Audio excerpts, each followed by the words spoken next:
एक जण दुःखी होता, निराश होता, सतत संकट, सतत अडचणी, सतत प्रश्न. एका साधूकडे गेला. मला म्हटलं सुखाचा मंत्र द्या हो, सुखाचा काहीतरी मार्ग सांगा. रोज कटकटी, रोज प्रश्न, रोज समस्या, रोज अडचणी, काही ना काही आहेच. साधू म्हटले तुला मी सुखाचा मंत्र देतो, फक्त माझं छोटंसं काम करायचं. म्हणे काय? म्हणे शेजारी माझे सगळे उंट ओळीनं बांधलेत, आज रात्रीचा या उंटांना पहारा दे.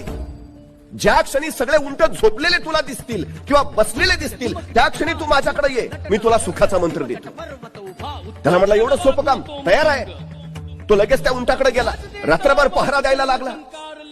त्याला वाटलं की काही लोक 10ला झोपतात, काही 11ला, काही 12ला, पण 1 वाजेपर्यंत सगळे गाढ होतीलच ना. तास 2 तास थांबावं लागेल. पण 9 वाजले, 10 वाजले, 11 वाजले, 12 वाजले, उंट जागेच. नंतर त्याच्या असं लक्षात आलं, एक बसला की दुसरा उठून उभा राहायचा. आता हा बसेल म्हणून वाट बघावी, तो बसला तोपर्यंत तिसरा उठून उभा राहायचा. आता तिसरा थोड्या वेळात बसेल, तो बसला तोपर्यंत चौथा. अख्खी रात्र त्यातच गेली. सकाळी साधू त्याच्याकडे गेला, काय रे तू आला नाही सुखाचा मंत्र मागायला?